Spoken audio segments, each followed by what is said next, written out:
Hello, everyone, and welcome back to the show. So, I'm really excited about my guest today, Kevelyn, because she is the Regional Vice President of Coldwell Banker Warburg in New York. So, she is a true leader in the real estate industry.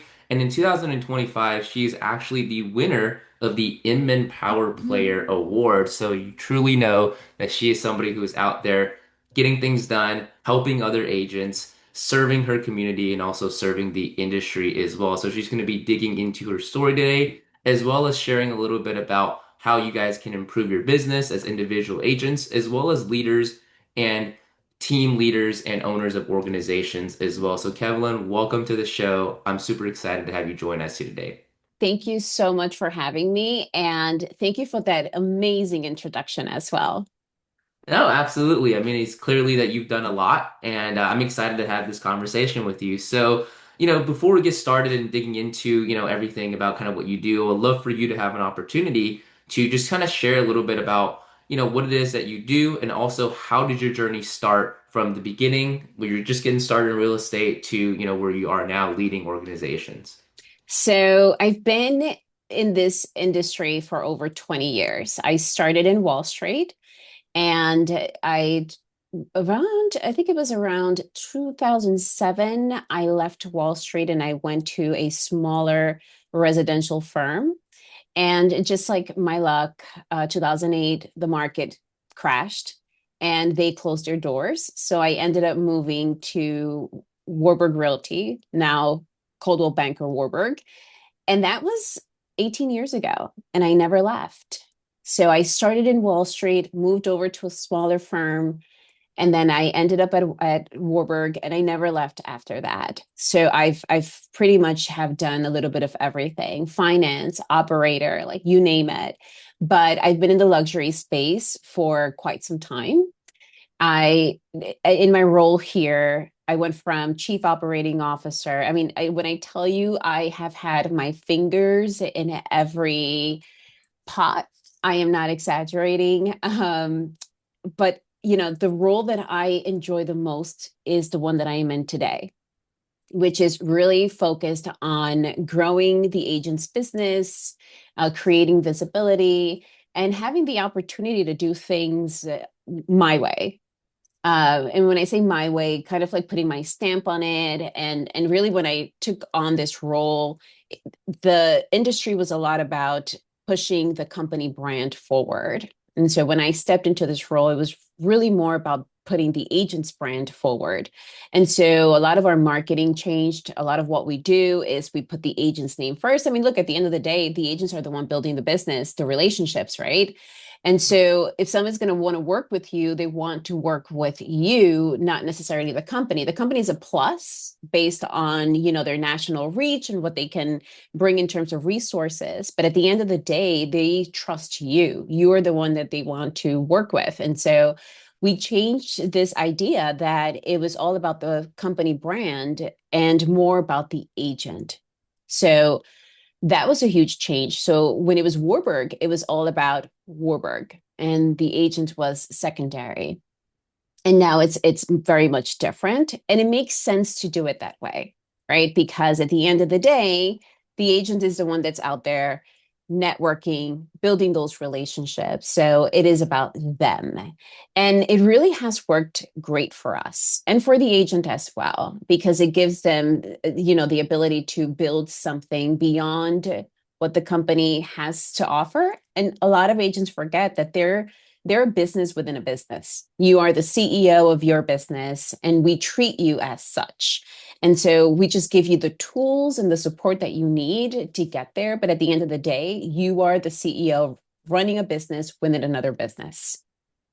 Absolutely. I think that's so important for agents to understand, right? That they're the owners of their own business and it's really up to them to promote their brand, promote themselves, and just kind of leverage the company whenever they need to, right? Like you mentioned, it's a plus, but it's really about the agents themselves. So I want to kind of dig into, when you first got started, right? You mentioned you started at a time where it's pretty much kind of the height of that recession, right? That I think all real estate agents and brokers remember. So what was that like for you? I mean, just getting started in the real estate industry at that time, how were you able to adjust? Was it actually maybe like a little bit of an advantage that, you weren't in the industry for a long time and you just kind of dug in at that, worst time possible and you were able to kind of build yourself up? What was that experience like? Well, and I am going to be completely honest. I doubted myself every step of the way. It's like, why would I make this decision around this time? Like, this is foolish of me to, jump into something when the economy was so bad and there was just a lot of people were nervous and really no one wanted to invest or even pull their money because the economy wasn't doing well. And so there was a lot of uncertainty, not only in the business, but also myself. I doubted a lot of what I was doing.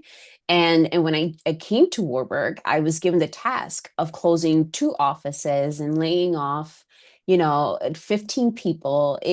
So I jumped in more with an operations hat, but also not knowing if how bad it was going to be and if this is another company because it's mom and pop, a family owned company, and so is it going to happen here as well? Is closing these two offices, laying off people, is that going to help?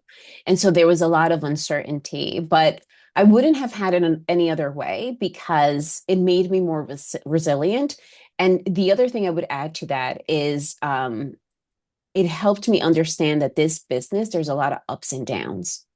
And I didn't realize that. I mean, I knew of it, but I didn't realize that until I jumped in head first because I thought, hey, it's real estate. It's solid. It's right. Like everybody wants to be in real estate. But I was also young and I didn't really understand that we're always hunting, right? In this business, we're hunting. There's the feast and famine that happens, right? And so I keep that in mind when I am planning with our agents, and I say to them, like, look, if you are working on Q4 in Q4, you're behind, right? You have to start working in Q3, early Q3 to reap those benefits in Q4. And so the fact that I jumped in at that time, it's allowed me to help our agents make sure that they are always busy and have business because I come from that mindset that you're always working on the business. There is no downtown time. There's always like what you're doing in Q3 is for Q4, and what you were doing for Q4 is for Q1. And I can't tell you how great that is having that mindset. And even for agents that are joining the company that have been in the industry for 1 or 2 years, under being around that is so powerful. Right. I mean, you're always having to plan ahead, right? If you're not doing something now that's procuring more business as an agent, you're not going to have any business in the next 30, 60, 90 days, right? So it's beginning of the year now. I think a lot of people think that the beginning of the year is the best time to plan. No, it's actually the 2, 3 months before the beginning of this year, the past year, that you Right. need to be planning for your future, right? Because if you're not putting in the foundation now, the business doesn't happen in the next, 2, 3, 4, 5, 6 months later on. So I think that's a great way to approach the business as a real estate agent. And I always think of it, me starting the way that I did really laid the foundation for me in terms of my expectations and how to see the business differently. And so I have gone through so many different uh, iterations of this industry. The industry has changed so much. The landscape from when I started is I look back and it's nothing, doesn't even come close to what it used to be. And you take a year like last year that the industry as a whole was under attack, right? Every time we blinked, there was a new lawsuit, a new form, a new something, right? And here in New York City, we had the rental laws changed in the middle of the year. So there's just a lot thrown our way. And what's important is that we as leadership, make sure that our agents are not panicking, but more so supporting them and guiding them in that process. But that was the industry as it continues to change and evolve. is very different from when I started. Yeah, absolutely. I mean, the real estate industry, there's always things happening, right? Like technology's coming in, disrupting the industry. I think that's a big one for a lot of agents. And then, of course, with all the changes of rules and regulations, and of course, just the market itself, right? There's always changes happening in the market. So, I mean, as you know, what you guys are doing when you guys are helping agents, I know New York is a pretty competitive real estate market compared to maybe some other parts of the United States. So, what are you guys doing to help them, I guess? Prepare, but also help them be able to separate themselves as an individual and a unique agent so that way they're able to go out there and really present themselves as somebody who is a valuable professional for their clients so that way they don't run out of business, right? Like we talked about, there's a lot of changes happening. What is kind of the general direction you guys are helping agents with this year as we kind of begin 2026 and start looking forward, towards, I guess the rest of the year? So in 2025, I feel like AI was the enemy. Everybody was fighting it, right? We don't want to use it. How dare you use it? And so we've gotten to the point where we've accepted that it's here, that it is helpful, and we've figured out ways to incorporate it into the business. And so 2025 was a lot about fighting it, right? There was a lot of fighting everything and how everything, our systems are all, it's all embedded in there. And our agents were sort of like, we come from a time where we wrote our own property descriptions, and it's sort of like, look, it's doing it for you. I'm not suggesting that you just copy and paste it. Obviously you need to look over it, but if it can save you the time and give you a draft, that's a win for everyone, right? So we're at a point where now we embrace it and everyone's on board, and we're sort of like, okay, well, we think about AI as a platform that's here to help us and not take over our jobs, right? Because there was a lot of fear about that. AI will never do that. There is a human element in real estate, right? You're helping someone with perhaps the biggest transaction in their life. Perhaps they are, taking every dollar, every savings and pouring it into this purchase. AI can't do that for someone. AI can't build trust. That is not what is there to do. It is there to save us time. And so the idea that it would replace an agent, that is, I continue to say it, that is not going to happen. There is a relationship, human element component to all of this that AI cannot offer. So as we move into 2026, we feel stronger about some of the new laws where we feel like, all these lawsuits are in the past. We have a good handle on everything that needs to get done. We are embracing AI. We are of the thinking and mindset that 2026 is going to be a strong year for us. And if, we get a little break with a interest rate reduction here and there, great. But we're feeling really good about 2026. I'm not suggesting that the industry will correct itself in 2026. We still have ways to go. But what I do believe is that in terms of volume will be where it is and not in pricing. I think that pricing will remain the way that it was in 2025. But in 2026, it's going to be about volume and really just managing what's happening in the world, right? Because now we're dealing with different challenges. We have tariffs, we have war, we have like, there are a lot of other factors. So for us, we're kind of trying to like just navigate and be the best advisors we can and support not only our buyers and sellers, but also our agents in the process.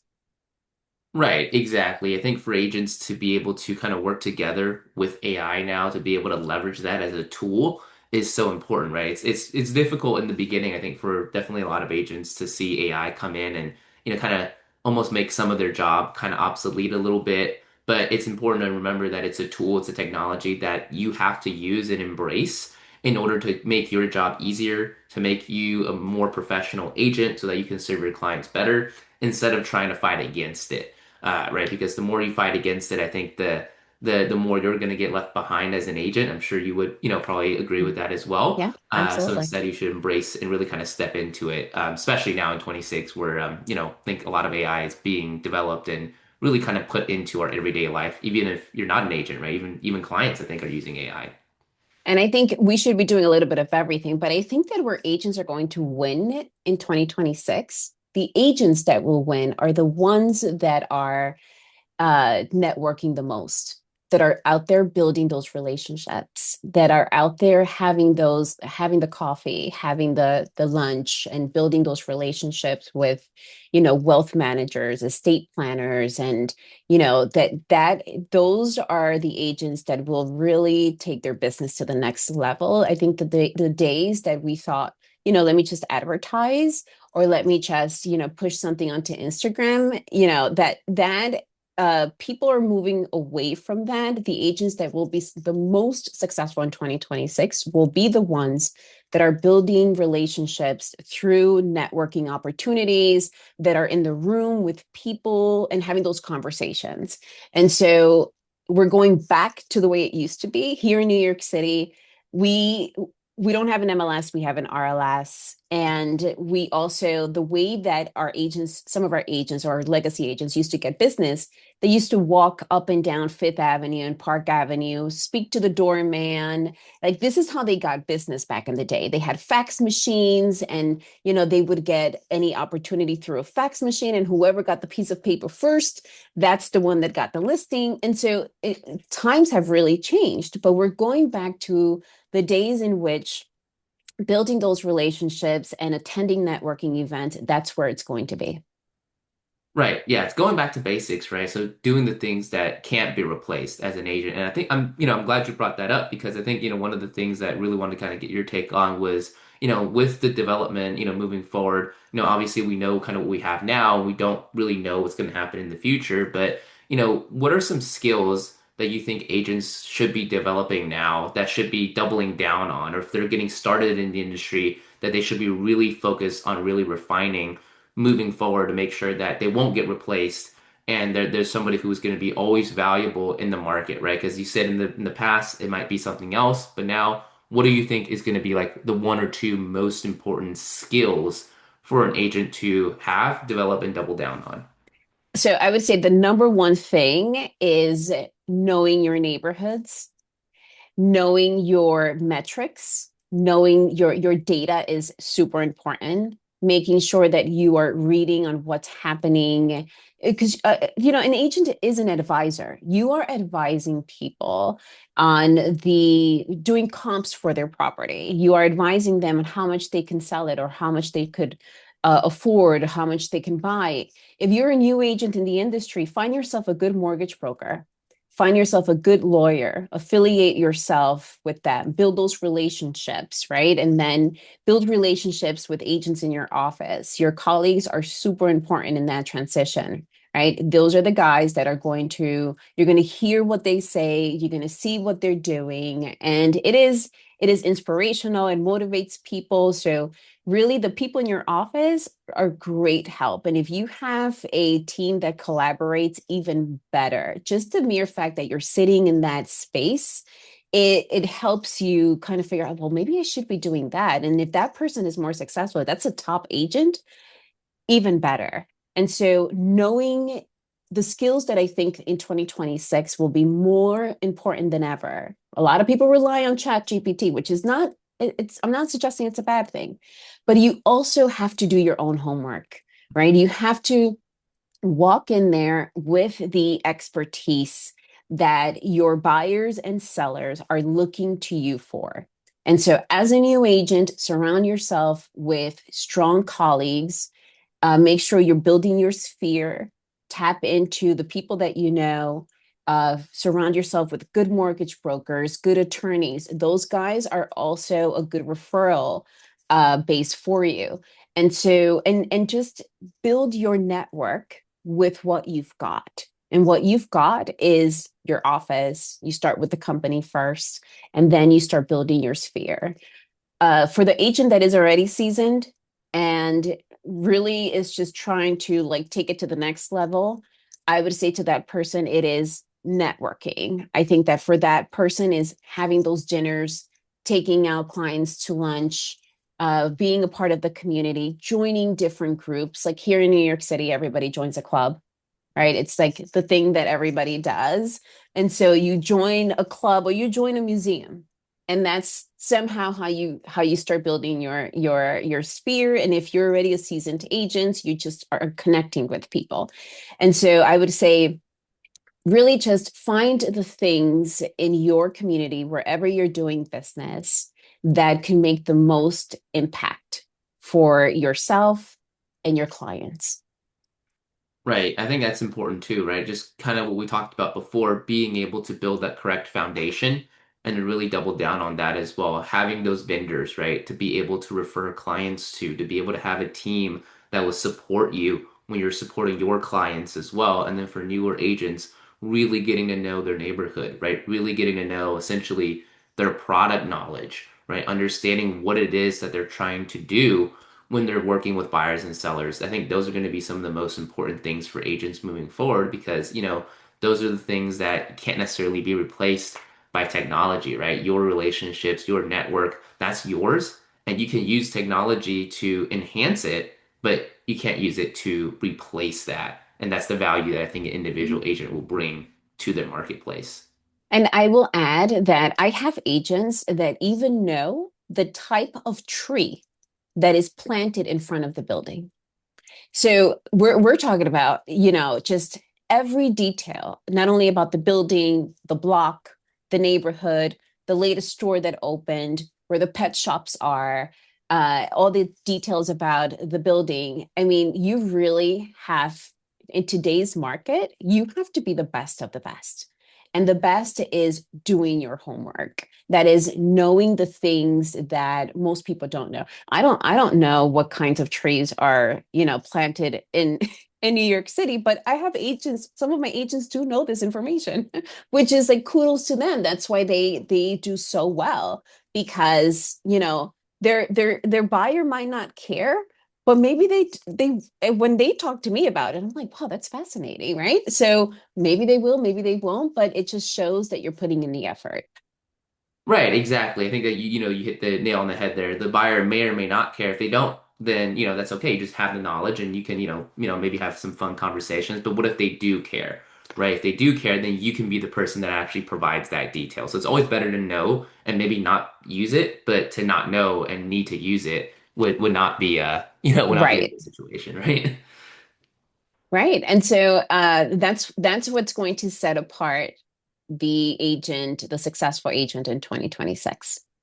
Yep, absolutely. So I think I wanted to, really kind of get your take on, what you're doing with leadership now, right? Because, obviously there's a lot of agents who want to step into a leadership position. There's a lot of team leaders, owners of their own brokerages as well. So when you're going into kind of stepping into that leadership position and supporting agents, we all know as agents, we're all independent contractors. So sometimes a little bit difficult as leaders, right, to kind of corral everybody and make sure everybody's on the same page. So what are some of the things that you do to really get your agents to kind of follow in your footsteps and to, be able to kind of support them and provide them value without being like overbearing where you kind of become like a boss figure, if you will.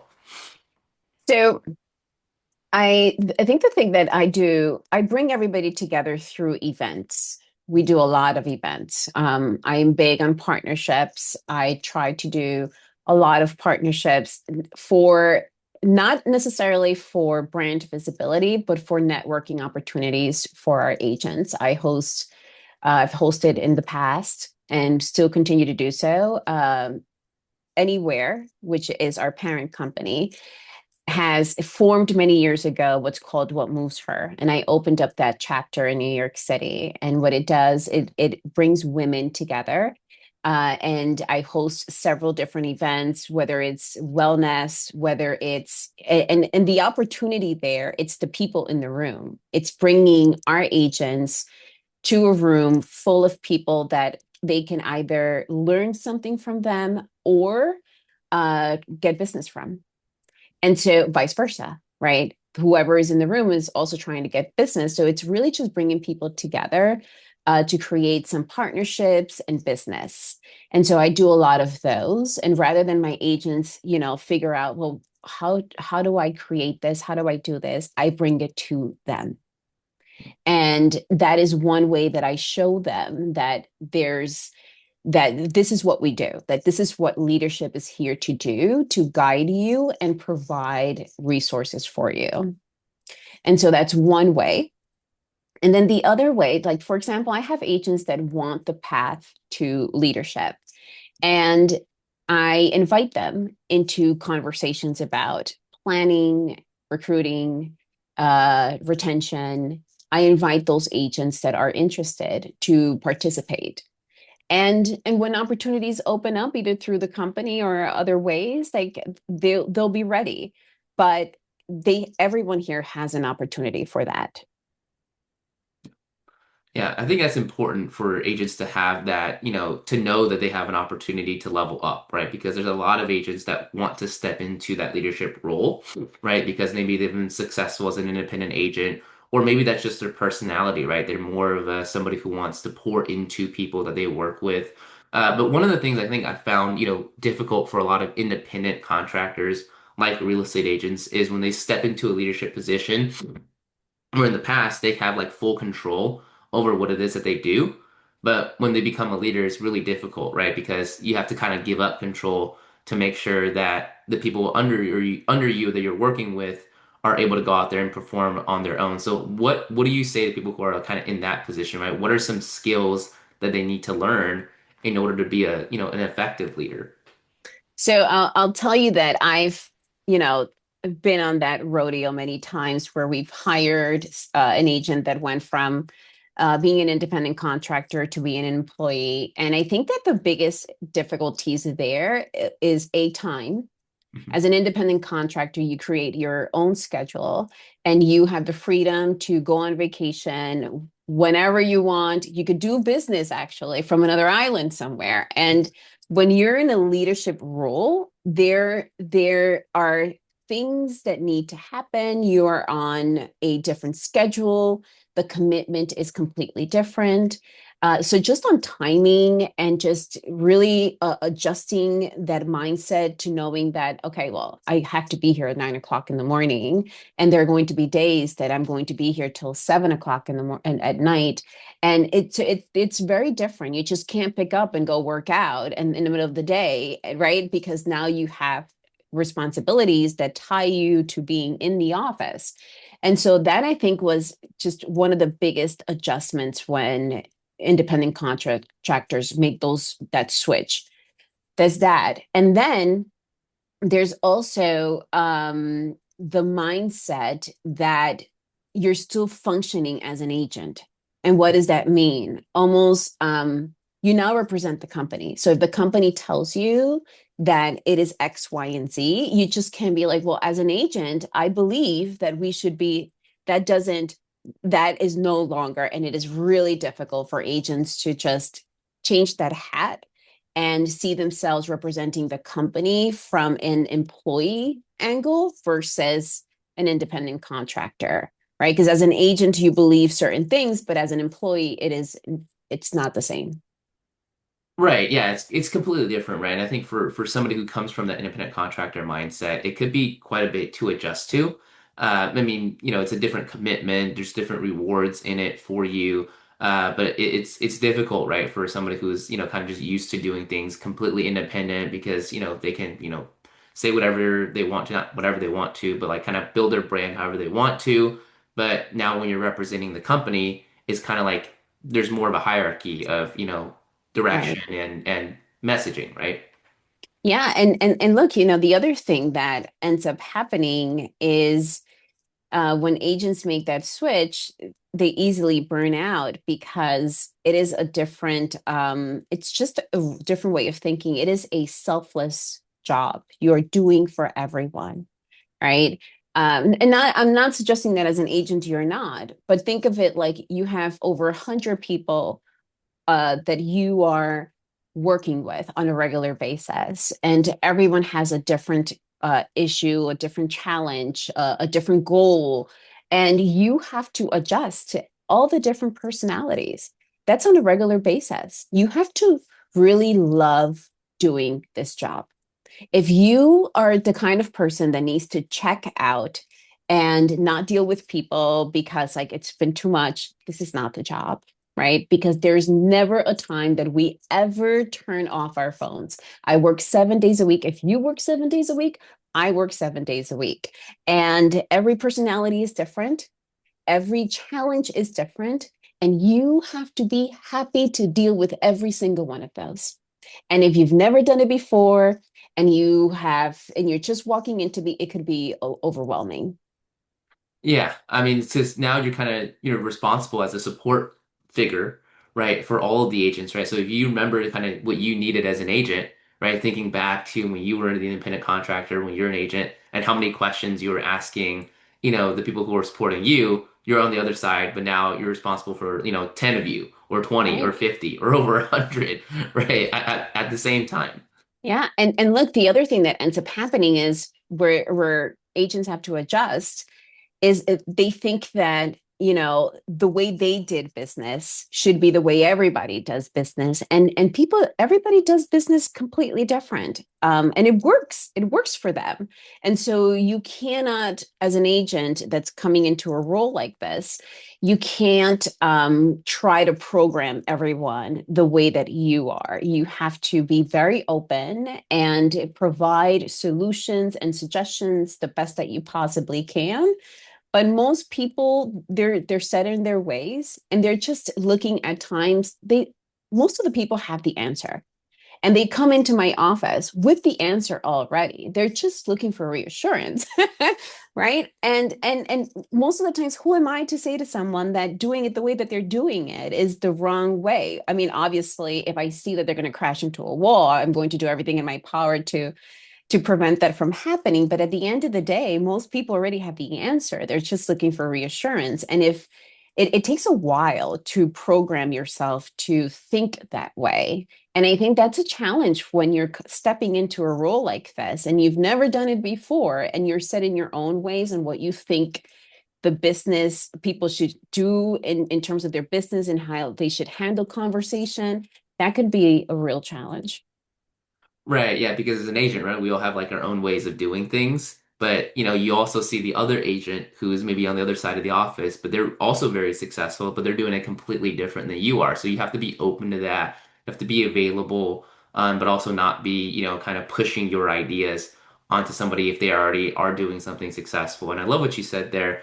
A lot of times what we just need is just some reassurance. We just need people to tell us that this is okay and that, go ahead and do it and try it. If it works, great. If it doesn't, it's not going to be the end of the world as well. So sometimes we just need that. And as leaders, that's, one of the skill sets that you develop and you learn. And it's an ongoing process, I think, for everybody who is, stepping into that role.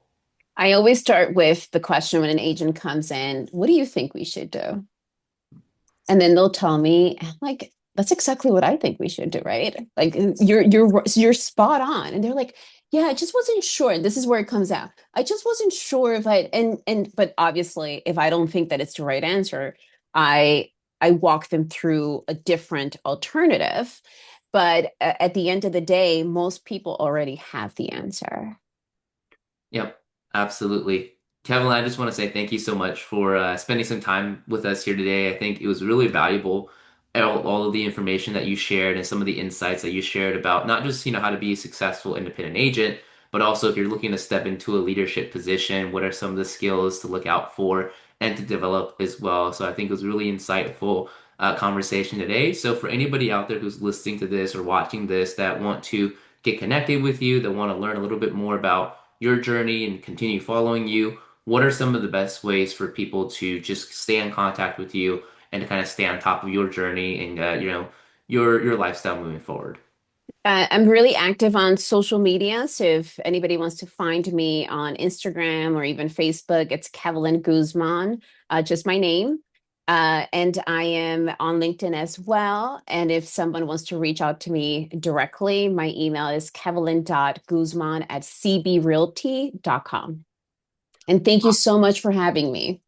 Absolutely. Thank you so much for your time as well. We'll make sure to leave the links to your social medias in the description, the show notes down below. But other than that, Kevin, just want to say thanks again for being on the show. Before we let you go, is there any last pieces of advice, any last little nuggets you want to leave with us here today? I just want to leave everybody with wishing everybody a successful 2026. Stay in it. Don't give up.